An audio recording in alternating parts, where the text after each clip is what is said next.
जय श्री कृष्ण। कथा प्रेमी सज्जनों, भगवान विष्णु जी के परामर्श अनुसार देवताओं और दानवों द्वारा सागर मंथन किया गया।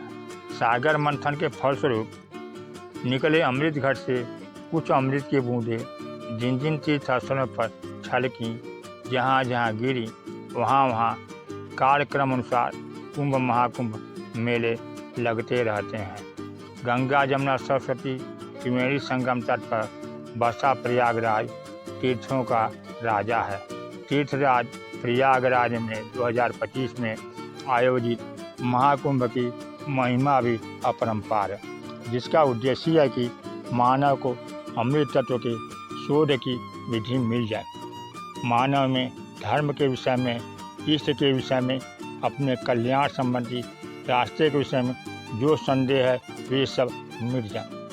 दुनिया में सबसे अधिक धार्मिक भजन चिंतन पूजा पाठ करने वाला हिंदू ही है।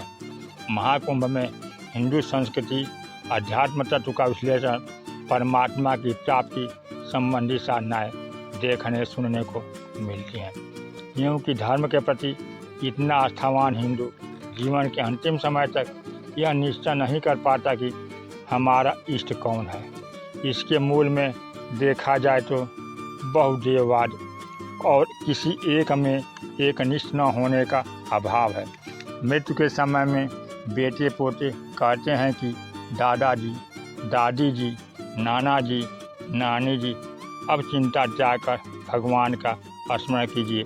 तो दादा दादी एक साथ है, नाना नानी एक साथ है, हे काली माई, हे दुर्गा जी, हे ब्रह्म बाबा का स्मरण करते हुए 10-20 देवताओं का सुमिरन करने लगते हैं। तो भला एक मंदिर 10 देवता क्यों कर बसे बाजार। हृदय स्थल तो परमात्मा का है, उसमें परमात्मा का वास है।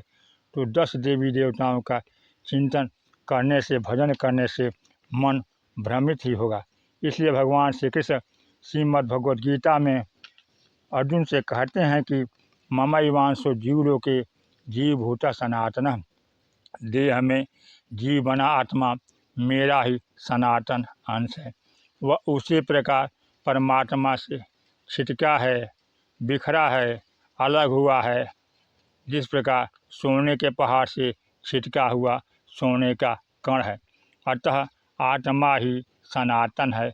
आत्मोत सर्वभूतेषु, अपने को जो अच्छा लगता है वहीं सुख दूसरों को देना, प्राप्त कराना सनातन धर्म है, जिसकी चर्चा परिचर्चा महाकुंभ में संत समागम में देखने को ऋषि मुनि त्यागी तपस्वी की साधनाएं देखने से मिलती हैं। यही सनातन धर्म है। भगवान श्री कृष्ण गीता में कहते हैं कि मामुपेत्य पुनर्जन्म दुःखलम शाश्वतम नाशनुवन्ति महात्मानः संसिद्धिं परमां गताः। हे अर्जुन, मुझे प्राप्त होकर पुरुष क्षणभंगुर दुखों की खान पुनर्जन्म को नहीं प्राप्त होता है, बल्कि वह पुरुष मुझे प्राप्त होता है जो पुनर्जन्म में आता है। वह दुखों की खान है। केवल मुझे प्राप्त होकर उसका पुनर्जन्म नहीं होता, बल्कि स्थानम प्राप्यसि शाश्वतम, वह शाश्वत सदा रहने वाला स्थान परम धाम को पा जाता है।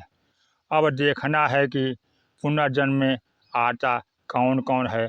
आ ब्रह्म भुवनालोकः पुनर्वत्नु अर्जुन मामुपेत्य तु कौन्तेय पुनर्जन्म विद्यते।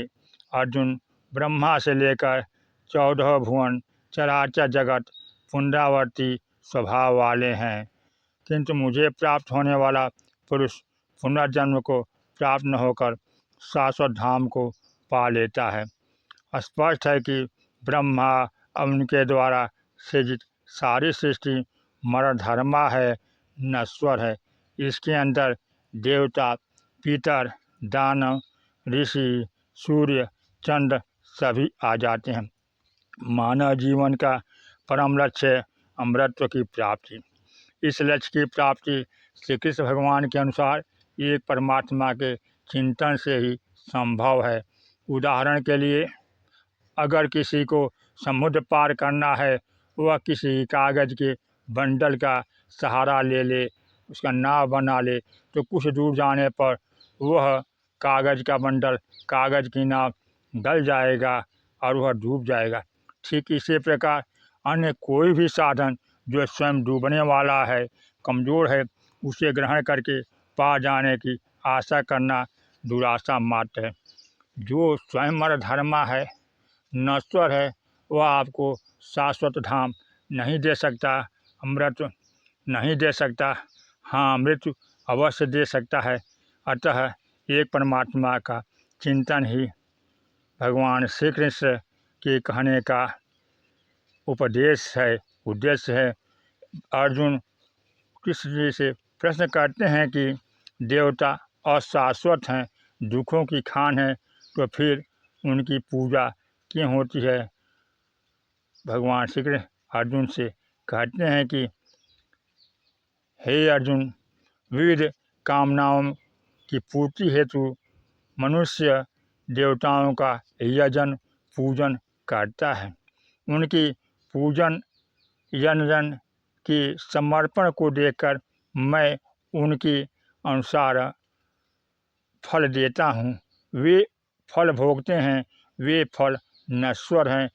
उन पुण्यों का फल भोगने के पश्चात पुनः नश्वर संसार में आ जाते हैं।